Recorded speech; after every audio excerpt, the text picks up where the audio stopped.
I've had this project on the back burner for a long time now. I found the Epiphone Les Paul Melody Maker E1 before the 2023 holidays, used for only $79 with free shipping. Couldn't really pass it up. New, the guitar goes for $179. Epiphone touts the guitar as the most affordable two-pickup Les Paul ever made. The body of the E1 is made from poplar with a mahogany neck and laurel fretboard. The bolt-on neck is a 60s D shape with a 12-inch radius and 22 medium jumbo frets. For the neck pickup, the guitar comes with an Epiphone 650 SCR ceramic single-coil, and the bridge is an Epiphone 700 SCT ceramic single-coil. I grabbed all of the parts and within about an hour had finished the project. Why do I like guitars like the Melody Maker? I'm a crappy guitar player. I love distortion and bar chords. I had cancer a long time ago, and the chemo permanently damaged the nerves in my hands after I was disease-free. It makes it difficult for me to play. I love guitars and music so much that I did not want to lose or give up this part of my life. I taught myself how to set up guitars so I could play again. I set the action really low on my guitars, just to the point that if I went any lower,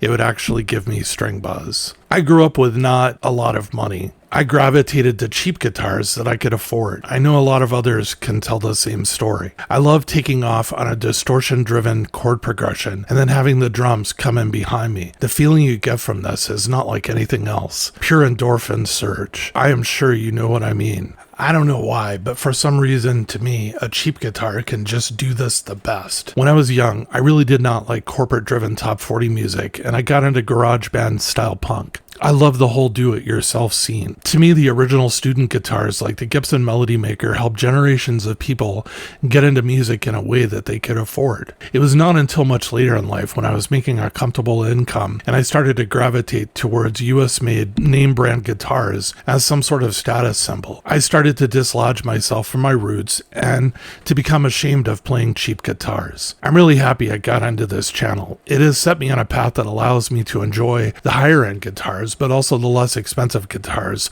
that are more obtainable by people just starting out. I'm amazed and ashamed when I see people making fun of someone for having a cheap guitar. On with the project. I found a set of used Magneto Design Lab P90 SE pickups on Reverb. I wanted something hard-edged in this little guitar, but without having to modify the pickup holes in the pickguard. Here's why I selected them. The Magneto Design Lab P90 SE delivers P90 grit and a single coil size P90 pickup. The P90 SE serves up a feel and grind that is unlike a traditional single coil. Expand your tonal capabilities of your single coil guitar with the P90 without having to alter your guitar. Each P90 SE is specifically wound to enhance the character of its position or combination and is individually handmade and tested in North Carolina. I would also replace the tuners in this project with Kluson 3x3 Plus series tuners that are drop-in tuners from StewMac and other sellers. The original tuners in the low-end Epiphones are just horrendous. At $42, they are in my opinion the best upgrade/investment you can make in these types of guitars. Last, I would build a new wiring harness for the guitar using